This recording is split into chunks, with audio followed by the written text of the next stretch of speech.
Time value of money, EOC end of chapter questions. Question number 1. The table below gives current information on the interest rates for 2 years and 2 8 years maturity investments, 2 years and 2 8 years and 1 7 years maturity investments. The table also gives the maturity, liquidity, and the default risk characteristics of the new investments possibility. We have been given 5 different investments. 2 of them have a maturity of 2 years, and the investment 4 and 5, they have maturity of 8 years. And there's one investment that is under consideration, investment 3, that has maturity of 7 years. All right. All investments promise only a single payment, a payment at maturity. Assume that premiums relating to inflation, liquidity, and default risk are constant across all the time horizons from 2 to 8 years. Based on the information in the table given, address the following areas. Number 1, A. Explain the difference between the interest rates on investment 1 and investment 2. Now, this is your investment 1 and investment 2. They have same maturity, 2 years. They have same default risk. The difference between investment 1 and investment 2 is because of liquidity. Investment 1 has high liquidity and investment 2 has low liquidity. So this is the only difference, and this difference is being reflected here in the interest rates. Everything else is same, maturity is same, default risk is same. So if investment 1 is highly liquid, it has interest rate of 2%. Investment 2, which is relatively low in liquidity, it has interest rate of 2.5. So the only difference that can be justified in the given circumstances is liquidity premium. This risk, because of low liquidity, has resulted in 0.5% premium. So this 0.5% represents liquidity premium that is being offered for investment 2. So that makes 0.5 to be the answer. It's not basically a multiple choice question. So we just need you to understand the idea. This 0.5 represents your liquidity premium for your investment 2. Next, estimate the default risk premium. Okay. Default risk premium for investment 1 is low, 2 low, 3 low, investment 4 low, and investment 5. So this is an investment that can help us calculate the default risk. Now compare these two together, investment 4 and investment 5. Both have maturity of 8 years. One has high liquidity, another is low liquidity. One has high default risk, other has low default risk. Now let us bring them on equal basis. Now let's say if investment 8 had low liquidity. Because of low liquidity, it has to have 0.5% liquidity premium added. Thereby the return on this investment would have been 4.5%. Now converting this investment from high to low liquidity, the interest rate has to be increased by liquidity premium of 0.5%.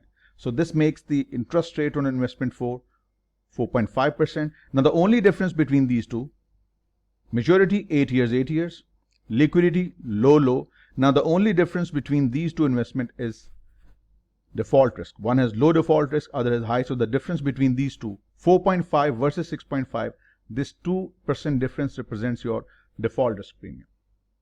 That's all. C. Calculate upper and low limits for the interest rates on investment 3. This is your investment 3. It has low default risk. It has low liquidity risk. It has low liquidity, so be compensated with liquidity premium, and it has maturity of 7 years. Since it has low default risk, it has to have, and it has low liquidity, so the return on this investment should be more than 2.5 in order to compensate for low liquidity. So it means the return for this investment should be greater than 2.5. Now, since it has low default risk, we already determined for this particular investment 4 the return to be 4.5%. So since this has a lower maturity period of 7 years, So it has to have a return of less than 4.5%. So it means the return for investment 3 has to be greater than 2.5 and it has to be less than 4.5. So it means the return range for investment 3 has to be greater than 2.5 and less than 4.5. 2.5 greater than 2.5 because it has low liquidity, and less than 4.5 because it has a lower period of maturity. So that gives the range between 2.5 to 4.5. Next, a couple plans to set aside $20,000 per year in a conservative portfolio projected to earn 7% a year return. If they make their first saving contribution 1 year from now, how much will they have at the end of 20 years? Timeline has already been drawn for you. You just need to put things in order. This is your first investment, second, and it will continue till the end of 20th year. It means the period that we need to compound n is 20. Interest rate is 7%. Present value is 0. We need to calculate the future value. So, and the payment every period is negative 20. You just have to calculate the future value, call your calculator function and plug in the numbers to get your result. N is 20, interest rate 7, present value 0, payment every year is 20,000. So compute future value, it's 819,909.846. That should match with the result given. These are all questions extracted from your curriculum, end of chapter questions. So I think this is given here, 819,909.85. Simple, straightforward question. Next, 2 years from now, a client will receive the first of 3 annual payments of 20,000 from a small business project. These 3 payments coming from year 2, 3, and 4. If she can earn 9% annually on her investments and plans to retire in 6 years, at this point, how much will the 3 business project payments be worth at the time of her retirement? So basically, you will have to calculate the future value of these 3 investments till this point and then reinvest it for the next 2 years to find the future value. It's given here. These 3 payments of 20,000 each. First, we need to calculate the future value and then need to reinvest it for the next 2 years to find the final future value for this period. Let us calculate these all. So let us first lay down the numbers we need. For these periods, we have 3 payments. N is 3. Interest rate is 9. Interest rate per period. Present value 0. The periodic payment is negative 20,000. We need to calculate the future value. So we just enter the data in the financial calculator to get our result. 3 is N. 9% interest. 0 present value. Every payment is of $20,000. We need to calculate the future value. This future value is 65,562. This is the future value at the end of year 4, 65562. Now it needs to be reinvested for the next 2 years in order to find the final value at the end of year 6. So what you will do simply, this is what we have as a present value. Now this will serve as a present value. 65562 is now the present value that will be compounded for the next 2 periods at 9% interest, 2 periods, 0 payment, and it will give you the future value, that is 77894.21, perfectly matching with this result given here. So if you draw a timeline for a question like these, it will become very easy for you to manage these questions. Here we go. To cover the first year's total college tuition payment for his 2 children, a father will make $75,000 payment 5 years from now. How much will he need to invest today to meet his first tuition goal if the investment earns 6% annually? Timeline has already been given. What you need to do, you need to calculate how much he has to invest now so as to receive this amount in the future. How many periods are involved? There are 5 periods. What's the interest rate given? A straightforward question. Interest rate per period is 6. Present value is what we need to calculate. This is what we need to find out what he should invest now. The future value, this is FV already given. And interest rate is given as well. There is no periodic payment, so it means the periodic payment would be 0, 0 PMT. You will just have to compute the present value and you will get your result. Let's do it. N is 5. Interest rate is 6. Present value is to be calculated. 0 payment. Future value that we want is $75,000. And simply compute present value, that is 56,044. That perfectly matches with the result given. This is what would be the inflow right now, 56,044. Next, a client can choose between receiving 10 annual $100,000 retirement payments starting 1 year from today, or receiving a lump sum today. So he has two options. Either he receives $100,000 yearly for the next 10 years, or receive a single lump sum today. Knowing that he can invest at the rate of 5% annually, he has decided to take the lump sum. What lump sum today will be equivalent to the future annual payment? He wants to go for a lump sum, so this $100,000 payment every period, after every 1 year, it's worth what in the present terms. So there are 10 periods. Interest rate is 5. Regular recursive payment is $100,000. Future value is 0. So what should be the present value of these recursive payment for 10 years? Straightforward questions. Punch in the numbers, you'll get your result. 10 periods. 5 is the interest. Periodic payments that he wants to calculate for is $100,000. 0 is the future value. Compute present value, that is 772,173. Now, what this question is all about, that either he goes for $100,000 payment every year or 772,173 right now. He's indifferent because both of these are equivalent in time value of money concept. Either he goes for this amount right now or $100,000 at the end of every year till the next 10 years. So that gives you 772,173 as your correct option, which should be given right here. Next, you are considering investing in two different instruments. The first instrument will pay nothing for 3 years, but then it will start paying $20,000 per year for the next 4 years. Okay. The second instrument will pay $20,000 for 3 years and $30,000 in the 4th year. Okay.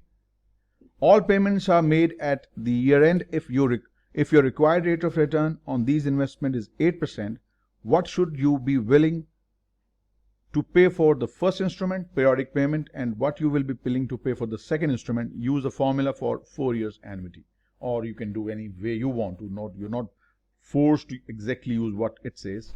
You can use your convenient way to calculate. Now we need to calculate the future value. Right. In the first case, there are no payments in the first 4 years. Is it? The first instrument will pay nothing for 3 years, but then it will pay $20,000 for 4 years onwards. So basically we can calculate this using, do we need to calculate the present value or the future value? What should we be willing to pay for the first instrument? That's the present value right now, and for the second. So we need to calculate the present value for these two investments. Right. So we can do this using our NPV function. For the first year, there is no cash flow, enter, down arrow key. No cash flow for the second year, double down arrow key. No cash flow for the third year, no cash flow. This is year 1, 2, and 3. This was year 0. So this is your third year. But in the 4th year, you will receive $20,000 and you will continue to do so for the next 4 years. So frequency of these cash flows is 4. I'm sure you know how to use your calculator. So you will press NPV. 8% is the rate. Enter down arrow key and then simply compute, and you will get your present value, or what you will be willing to pay for this investment right now. So plug in the numbers and you'll get your result. 0, 0 for the second year, first year end, 0 for the second, 0 for the third. But in the fourth year, we will be receiving 20,000, and this will continue for the next 4 years. Enter down arrow key, frequency is 4. Enter down arrow key, press present value, NPV, interest is 8. Enter down arrow key, compute, and you get 52,585. 52,585. This is what you are willing to pay right now for an investment that will pay nothing for the first 3 years, year 1, 2, and 3, and then it will pay 20 in year 4, 5, 6, and 7. Right? So that is your result. You can match with your results given at the end of the chapter. 52585. 52585. What about the second one? The second one says that you will receive 20,000 in the first year, 20,000 in the second year, 20,000 in the third year, which means the frequency of these cash flows is 3. And then lastly, the last payment is for 30,000. That's in the fourth year.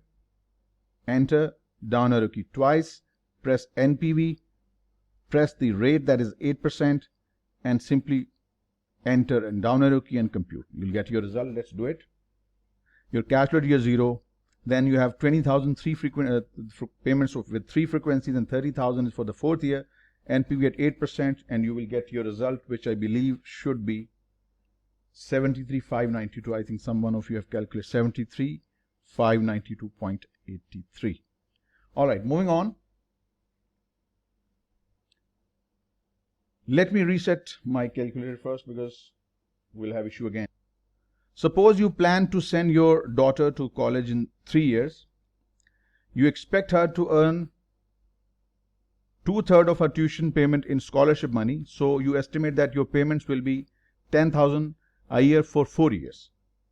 To estimate whether you have set aside enough money, you ignore possible inflation in tuition payments and assume that you can earn 8% annually on your investments. How much should you set aside now to cover these payments? So the question like these, if you draw a timeline, it will make much more easy for you to calculate. 0, 1, 2, 3, 4, 5, and probably 6 as well. So suppose you plan to send your daughter to college in 3 years, means that's the point where she will be enrolled in the university or college, and then you will have to make 4 payments of 10K each. How much should you invest now so that these 4 payments could be made at the end of year 3, at the start of year 3, then 4, 5, and 6? So this is basically an annuity question. What you will have to do, you will have to calculate the present value of these 4 payments at the end of year 2, and then from this you have to bring it back to year 0, and you're done. So what you will do, let me lay down the working. Use your calculator and get me the result. N is 4. 8, I'm doing for this part first. Present values to be calculated, that will be calculated at the end of year 2. This is what we need.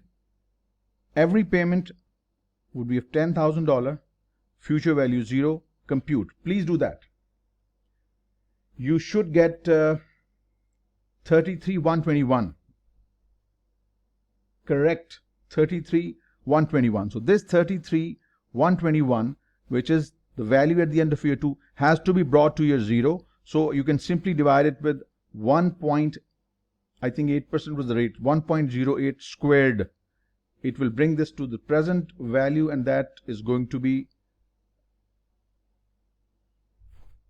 28,396. So what did we do? First, we calculated the present value of these 4 payments at the end of year 2, and then we brought it back to year 0 by dividing with 1.08 squared. So it's 28,396. Next, a client plans to send a child to college for 4 years starting 18 years from now. 18 years from now. Having set aside money for tuition, she decides to plan for room and boards also. She estimates these costs at 20,000 per year, payable at the beginning of each year. It's annuity due, but we can arrange it in the timeline. By the time her child goes to college, if she starts next year and makes 17 payments into the saving accounts paying 5% annually, what annual payment must she make?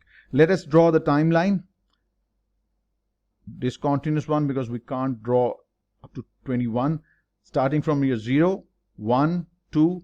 Since she will be admitted in 17th year for a period of 5 years, from 18 years, I think it was from the year 18, yes, 18, 90, 20 and 21. So these are the payments needed in year 18, 19, 20 and 21. These 4 payments are required in the 18, 19, 20, 21. What we will do, we'll bring these payments in the present terms through this TVM. We have N4, interest 5% per period. Present value is to be calculated. This present value will be calculated at the end of year 17. Right? So N is 4, interest is 5, present value at year 17 is to be calculated, future value is 0, PMT, every payment is for $20,000. We just have to calculate CPT and CPT for the present value, and you should get your result. It's going to be 70,919. 70,919. These payments brought into year 17 are 70,919. Now, we have to bring this to the present term. This is the cash flow at the end of year 17. We need to bring it to year 0. For this, we will have to do this working again. 17 periods. Interest is 5. Right? We need to calculate the payments to be made now. So this is something unknown. Present value is 0. And this is the future value at the end of year 17. It's 70,919. Simply compute PMT and you should get 2744.50. So this is the payment that she will have to make every month, every year, till the time year 17 and over. By that time, this amount will be accumulated, which will be sufficient enough to cover these 4 payments in year 18, 19, 20 and 21. Right? So that gives you 2744.50 as your correct option. So first 8 to 9 question little twisted, rest of them are very straightforward. Couple plans to pay their child's college tuition for 4 years starting 18 years from now. This is a good one. There is an involvement of inflation as well. A couple plans to pay their child's college tuition for 4 years starting 18 years from now. The current annual cost of college is $7,000, Canadian dollar, I guess. And they expect this cost to rise at an annual rate of 5%. In their planning, they assume that they can earn 6% annually. This is the rate you will use. How much must they put aside each year starting next year if they plan to make 17 equal payments? Now this question is interesting because this 7,000 Canadian dollar is in present term and there is an impact of inflation and that needs to be counted for. This is the annual rate of inflation. The cost will go up, which means that if you're talking from the point 0 onwards, the cost will go up 5% every year to year 17, 18, 19, 20 and 21.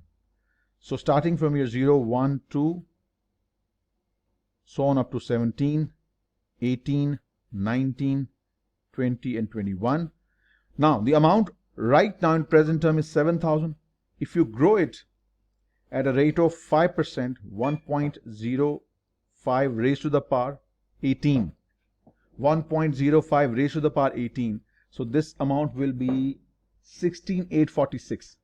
16,846 in the 18th year. This payment is right here.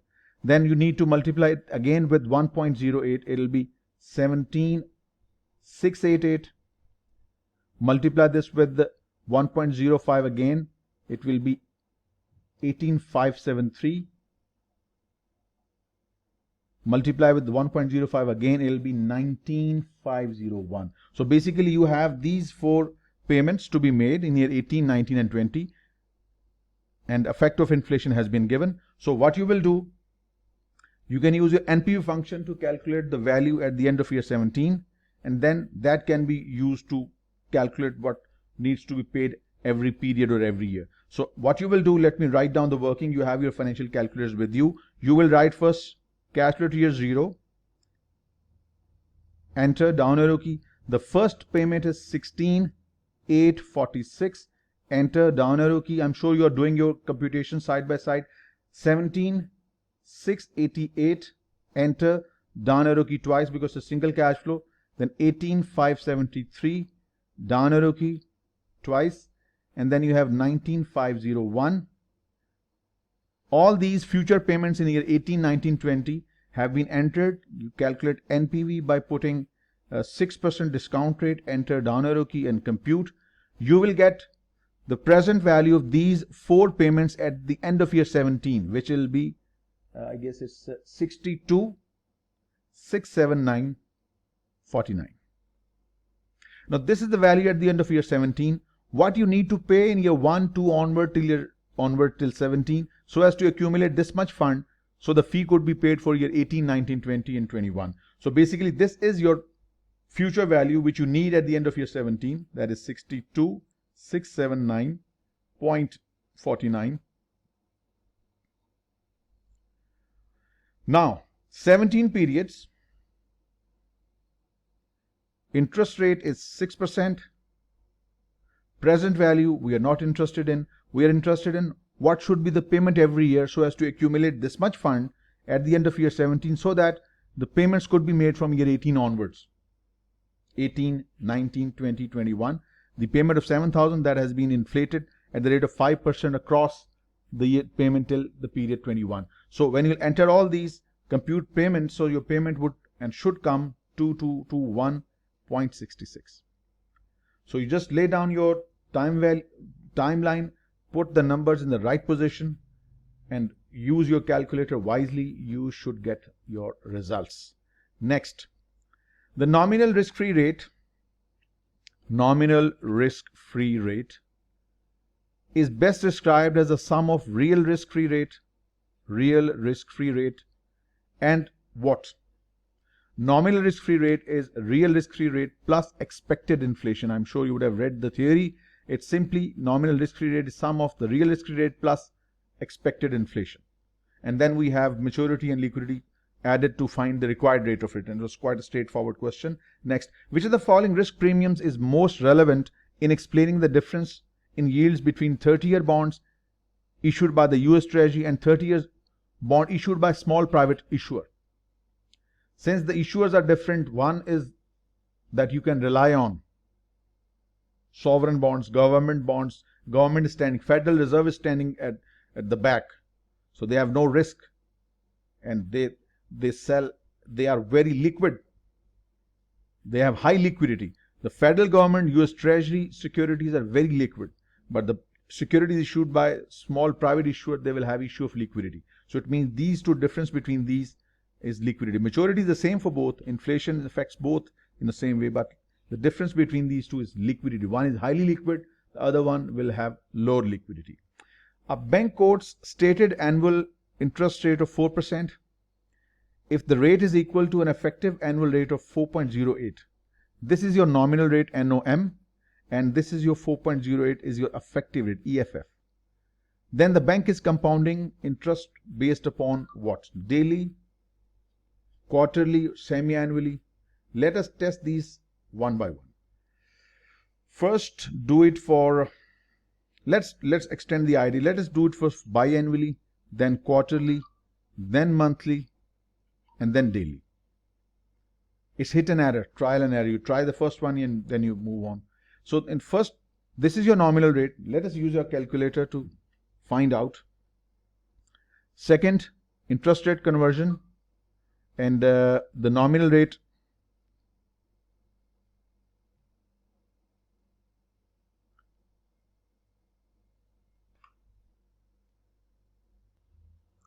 second interest rate conversion, nominal rate is 4. Enter, up. Frequency of compounding, biannually mean twice. Enter, up. Effective rate would be 4.04. But it is 4.0. It means we have to increase the frequency. Let us do it quarterly. For quarter, the compounding per period would be 4. Enter, up. effective rate would 4.06, still not. It means it's not even the quarter compounding. Let's move on to the monthly basis, even it is not given. Just for the sake of understanding, monthly compounding means the compounding period would be 12. Enter, up, 4.07. Then what is left now? We have done semi-annually, we have done quarterly, we have done monthly, we have done bi-annually. Now it must be daily then. So the compounding per period is 365. Enter. Now the effective rate is 4.08. So now it makes sense that the compounding is on daily basis. So that makes A to be the correct option. Right. Next. The value in 6 years of 75,000 invested today at a stated annual interest rate of 7% compounded quarterly is closest to, first of all, the compounding period is quarterly, which means if there are 6 years involved, they have to be converted into 6 times 4, 24 periods. Interest rate has to be adjusted as well. It's 7% compounded quarterly, must be divided with 4. 7 upon 4 will give you 1.75. What are we interested in? The value in 6 years of 75,000. This 75,000 represents your present value. There is no payment. You just have to compute the future value. Everything is there. You just need to punch in the numbers and you will get your result. And it should be what? I'm sure you would have calculated, some of you. C. 113. Correct. 113,733. Next, a client requires 100,000 pounds 1 year from now. 1 year from now. So that means it's a future amount. You can write here future amount 100,000. If the stated annual rate is 2.5 compounded weekly. When it says compounded weekly, you need to divide it with 52. So 2.5 divided with 52 gives you a very small interest rate, that is 0.0480676. And how many weeks are there in 1 year? 52 weeks. So 52 weeks, interest rate is this. Payment is 0. This is the future value. What should be the present value? I'm sure you would have, smart people are there. So yes, exactly, that is 97. Good, very good. We are saving a lot of time. Okay, next is for lump sum investment of 250,000 yen invested at a stated annual rate of 3% compounded daily. Now there is a daily compounding. The number of months needed to grow the sum to 1 million yen. This is the future value we need, 1 million future amount. Payment is 0. Right, and it says right now its present value lump sum is 250. That is negative 250. All right, how many periods this is required? 3% compounded daily. It means 3% divided by 365 gives you a very little rate, that is 0.0082192. Now, gentlemen, you have PMT, you have present value, future value, compounding per period. Enter all and press CPT. CPTN. What you will get is you will get 16867.22. All right, so it's 16867.22 divided by 360, and then you can get the exact result A. 46.85 times 12, so gives you 555. All right, moving on. Marginal error of 360 versus 365. Given a 1 million investment for 4 years with the stated annual rate of 3% compounded continuously. The difference in its interest earnings compared with the same investments compounded daily is. Now, let us do this question side by side. In one side we have daily compounding, and on the other side we have continuous compounding. I'm sure you know the formula. Right, and on the other side, let's say take this, how many 3% is the rate, convert this rate on daily basis, 365, that will be 0.0082192. All right, so we're talking about 4 years. How many days there would be? 365 multiplied by 4, that will give you 1460.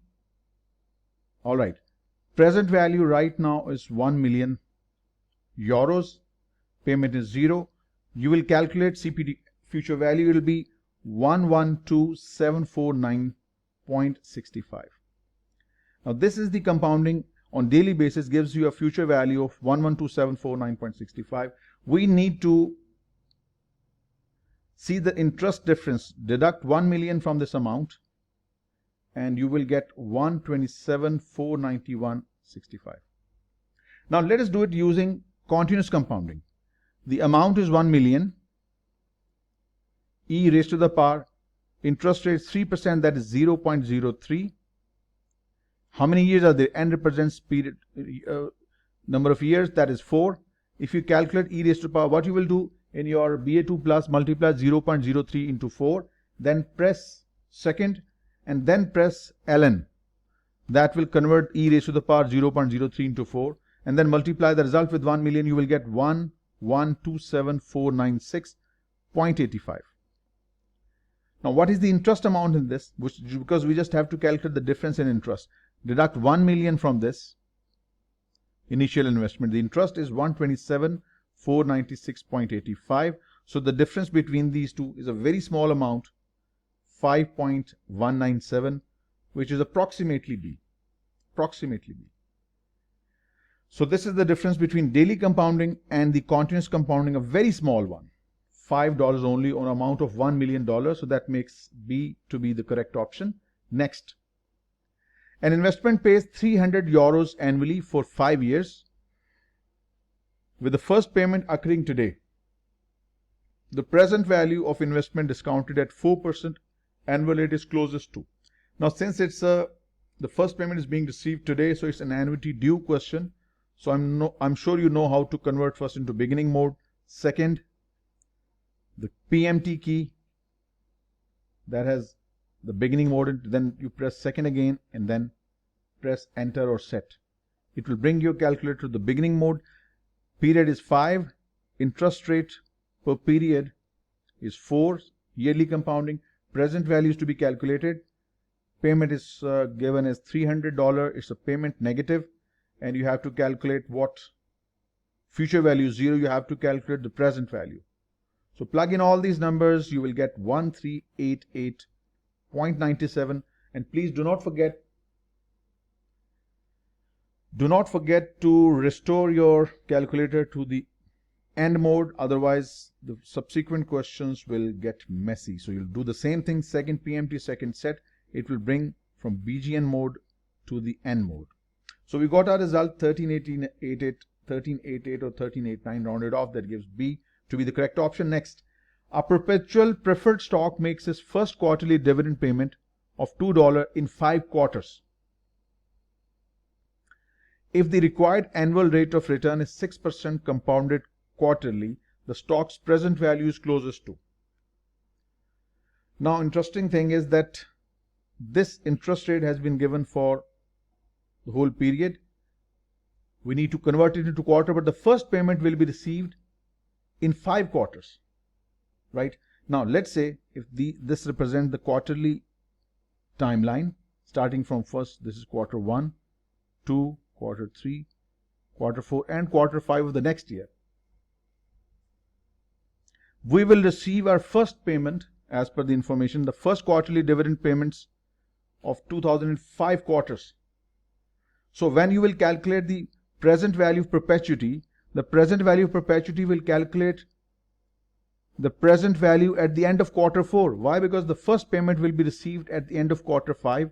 So applying this formula, the return upon 6 upon 4, that is 1.5%. So 2 upon 1.5%, this will give you the present value perpetuity at the end of quarter 4. This amount at the end of quarter 4 has to be brought to year 0, right? So if the required annual rate of return is 6%, which has been converted to 1.5, how many periods are there? 1, 2, 3, 4 periods are there. Present value, that is what we need to calculate. 2 upon 1.5, that gives you 133.33. This is the value at the end of quarter 4. This amount needs to be brought in present term PV. There is no payment.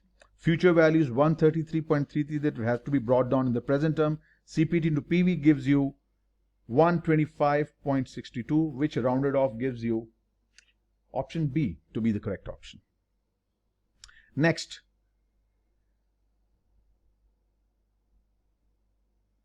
A saver deposits the following amounts in an account paying a stated annual rate of 4% compounded semi-annually. We have been given 4 payments for year 1, 2, 3, 4, end of year deposits. At the end of year 4, the value of accounts is closest to. There are many ways to do it. The first simplest way is that you can, since we have to calculate the future value, and the compounding is done on semi-annual basis, which means needs to divide it with 2, that is 2%. From year 1 onward till the end of year 4, how many compounding period would there be? Right? There will be 6 periods. There will be 6 periods, right? 1.02 raised to the power 6. For this one, there will be 4 periods, 1.02 raised to the power 4, 1.02 raised to the power 2, and this one is being received at the end of 4th year, so there is basically 0. Either you calculate these future amounts and add them up. This is the first thing you can do. Else you can use your BA plus, BA2 plus professional that can calculate your future value, and I'm sure most of you know that, how to do it.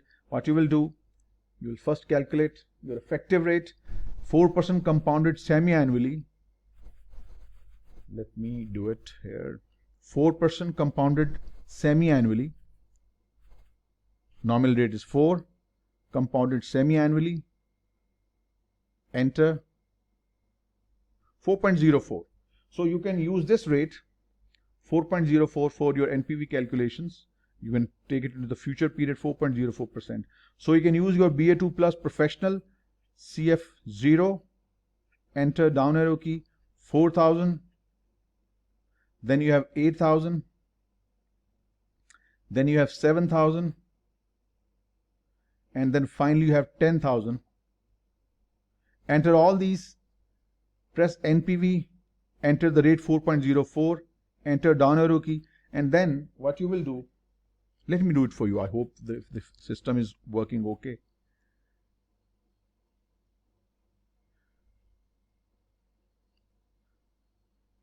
Okay. 0, enter. The first year is 4,000. Enter down arrow key twice. Then you have 8,000.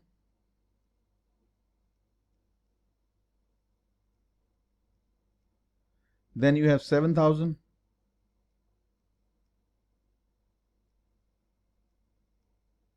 Then you have 10,000.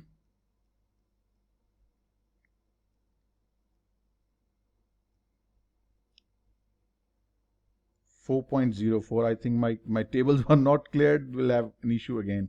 This calculator has some functional issues. Okay, enter down.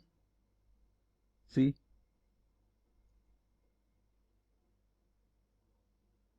Got it correct. Now, we need to calculate the future value. This is the professional version of your BA2 plus. Compute 3446. That's your result, B. B is your result. B is correct, right? So if you have your simple BA2 plus, what you will do, you will calculate your present value this way. This was your present value 25,986. This is your present value. Consider it as your PV. This is your PV. 25,986 is your PV, right?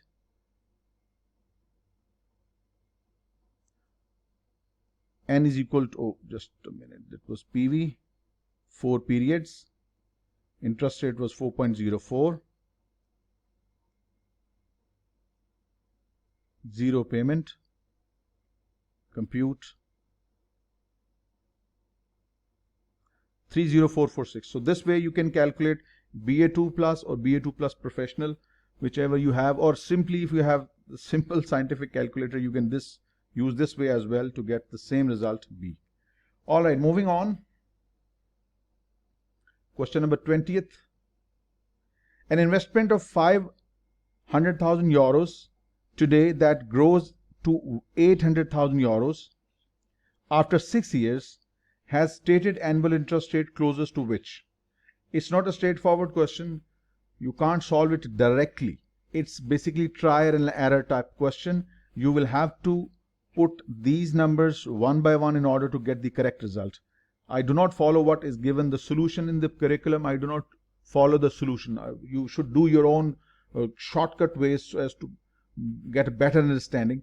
So the solution especially for this question, you can see the solution given is not correct one, because just guessing that this is the right compounding period and get the result. You have to have a good reason. So what you will do, you will use trial and error basis. First you will assume 7.5% compounded quarterly. If it is 7.5% compounded quarterly, the amount should be equal to 800,000. So what you will do first, if you take compounded quarterly, in this case 0.075, you will use the calculator to calculate the effective rate.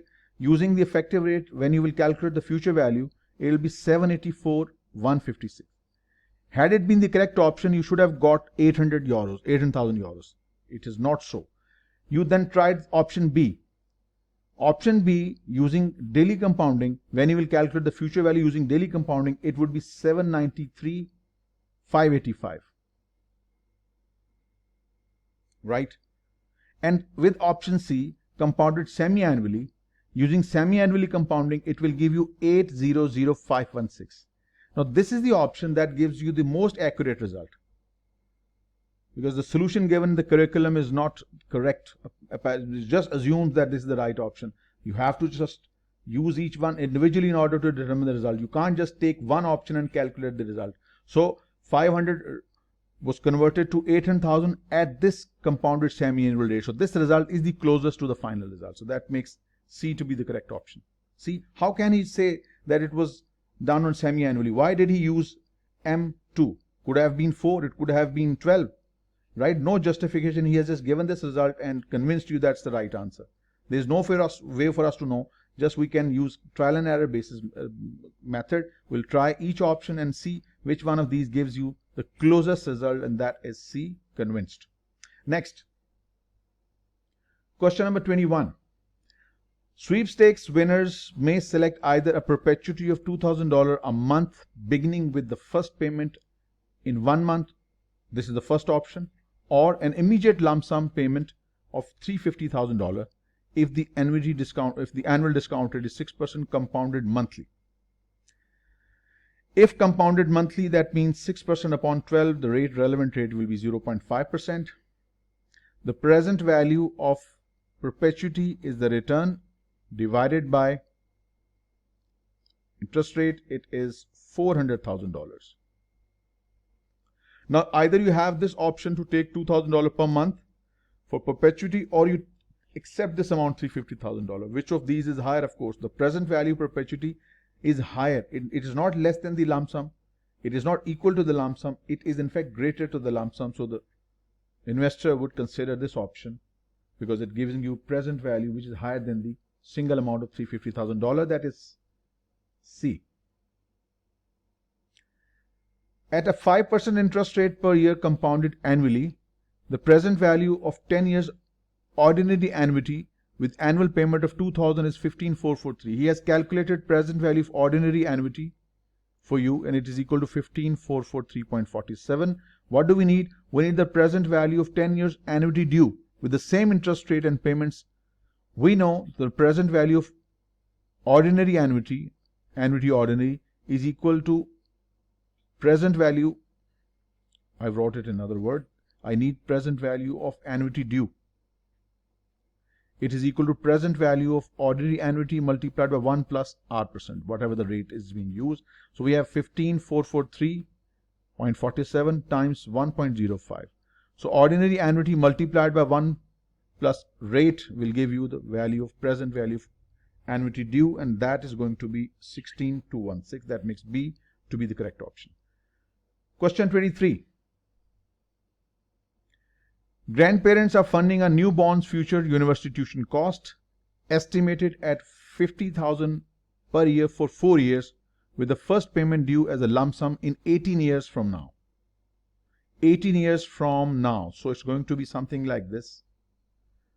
Take a jump from 0, 1, 2, and then 17, 18th, because we will calculate the present value at year 17, 18, 19, 20 and 21.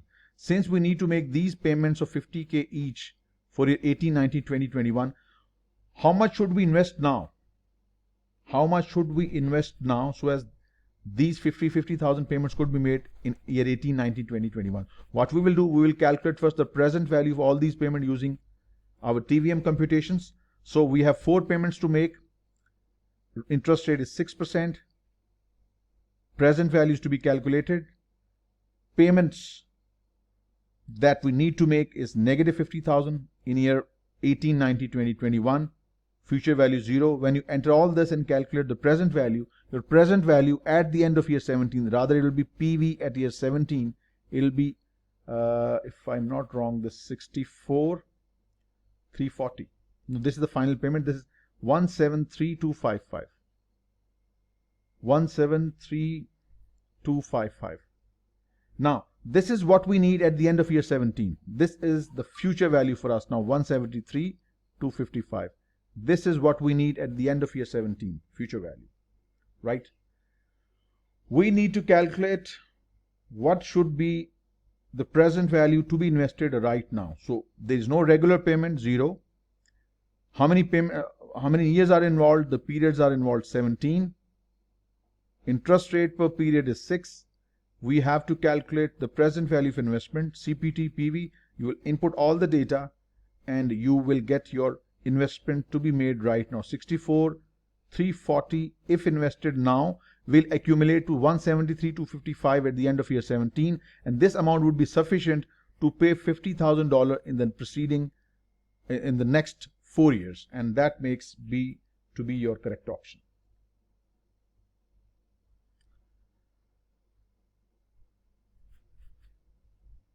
Question 24. The present value of an investment with the following year-end cash flows, 12% required annual rate of return. Quite a straightforward question. So I recommend to use your NPV function for this question like this. So CF0, enter down arrow key, enter $100,000, enter double arrow, enter down arrow key twice, enter down arrow key twice, press NPV, press 12%, enter down arrow key, CPT, and there you go, you get your result. That will be 201,747. Simply use your NPV function and you will get your results straight away. A sports car purchased for £200,000 is financed for 5 years at an annual rate of 6% compounded monthly. That means 6 upon 12, that'll give you 0.5%. 5 years will contain how many periodic payments? 12 times, that's 60. So N is 60. Interest rate per period 0.5. This is the payment that the cost of the car now. This is PV. Future value 0. If the first payment is due in 1 month from today, what will be the monthly payment? So basically, it's a leasing arrangement. So you just have to calculate the recursive payment monthly. All data is here. It's just a few seconds game, and I'm sure all of you are quite expert at it. It's 3866.56. That makes approximate B to be the correct option. All right, question number 26. Given stated annual interest rate of 6%, compounded quarterly divided with 4 gives 1.5. The level amount that given a stated annual interest rate of 6% compounded quarterly, the level amount that deposited quarterly will grow to 25,000 at the end of year 10. What do you need to invest now regularly so that if you make quarterly payments for 10 years means total 40 payments at a rate of 1.5%, PV0, what would be the payment made every period, every quarter, so that you get a future amount of £25,000? Simply input N40, 1.5, 0, and simply press CPT payment. You will get your result. That will be 461 straight away. Simple as that. Next. Given the following timeline at a discount rate of 4% a year compounded annually, straight 4% will be used. The present value as of the end of year 5, P5, of the cash flows received at the end of year 20. This cash flow brought to PV5. How many periods are involved? Straightforward. 15 periods. Simple, no compounding. It's simply 4% annually.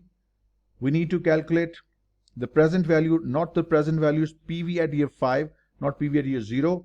There is no payment. Future value is given as $50,000. It's a straightforward question. Enter this and straight press CPT PV and you will get your result. That will be 27,763.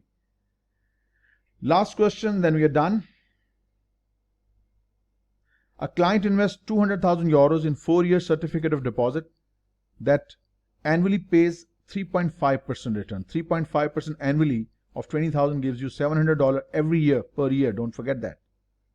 The annual CD interest payments are automatically reinvested in a separate saving account at a stated annual rate of 2% compounded monthly.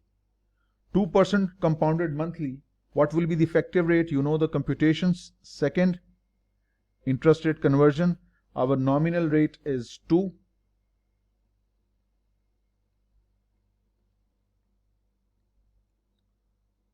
Enter up. Compounding is being done on a monthly basis, 12. Effective interest is 2.018. So 2.0184 would be your interest rate for the period. How many payments are there? 4. Present value 0. We are interested in calculating the future value.